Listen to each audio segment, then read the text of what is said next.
3 months after the rescue, Mercer Hollow has mostly gone back to being what it always was. Quiet, inward, a little smaller than it used to be. The regional paper ran the story for a week. Greer Allied Resources settled. The mine gate got a new fence. Life did what life does in small towns. It smoothed over. Hollis let it smooth over. For about 6 weeks. He's back at the hardware store on weekday evenings, back at school in the mornings, back in all the ordinary rhythms that the summer interrupted. But the binder hasn't closed. It's thicker now. New pages added since the rescue, organized differently than before, more precise. His father kept it like a hobby. Hollis keeps it like a record. The new data started with the cold spot he logged the night of the rescue. 2 streets over from any mapped tunnel, sidewalk level, inexplicable. He went back the next day with a proper thermometer. It was still there. He went back a week later. Still there. Same location, same reading. 3 degrees below ambient, in a footprint about the size of a dining room table, with no source he could find in the infrastructure beneath that block. He started mapping others. It took 2 months of early mornings and after-school detours, walking grids through Mercer Hollow with his phone's temperature sensor and a notebook, to see what the data was telling him. The cold spots weren't scattered. They formed a line, loose, imprecise, but unmistakable once you plotted them, running from the old colliery site at one end toward the center of town at the other.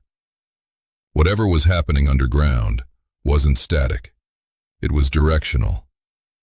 Hollis doesn't say the word moving in his notes. He writes progressive pattern and underlines it twice, the way his father used to underline things he wasn't ready to say out loud. Theo, when Hollis shows him the map over the diner counter on a Thursday night, is quiet for longer than usual. This is notable because Theo is almost never quiet. Progressive pattern, he reads aloud, flat. It's what the data shows. The data shows the ground is getting colder, in a line, toward town. Toward the center of town, yes. Another pause. And what's at the center of town? Hollis doesn't answer because Theo already knows. They both grew up here.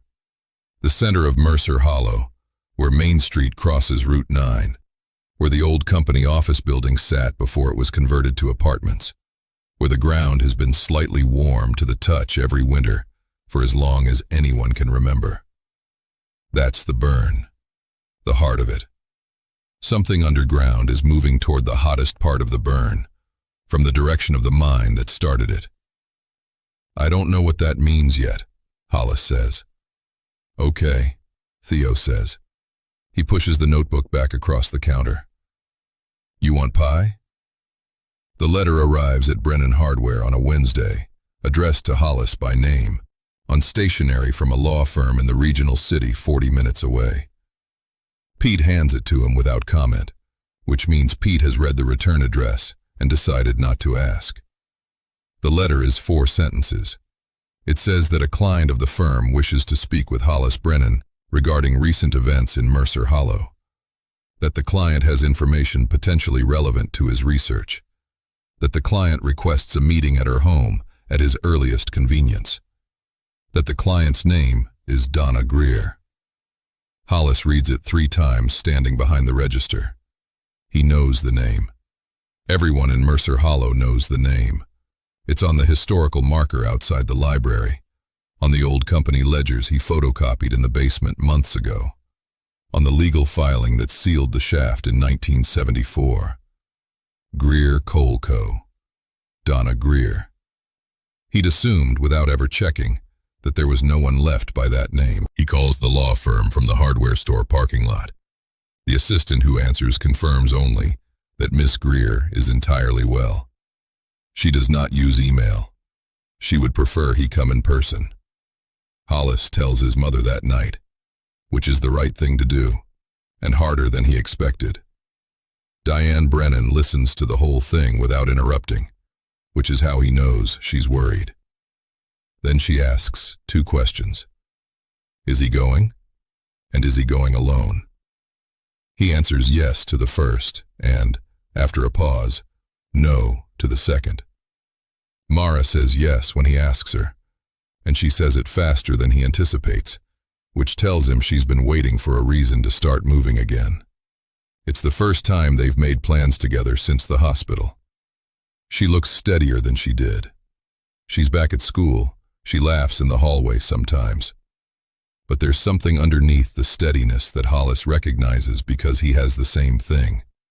The particular alertness of someone who's been somewhere they can't fully describe to anyone who wasn't there. They don't talk about it directly. They haven't yet. But they will. This part closes on them driving out of Mercer Hollow on a Saturday morning. The hills going rust with late autumn. Mara in the passenger seat with the map on her lap. The cold spot line she's been studying since Hollis showed her last week. She traces the end point with her finger, the spot on the map where the line terminates, 2 blocks from where they've been their whole lives. What's at the end? She asks, even though she already knows. Old boarding house, Hollis says. Greer Company property. Condemned about 15 years ago. Mara looks out the window. Nobody tore it down? Nobody ever got around to it.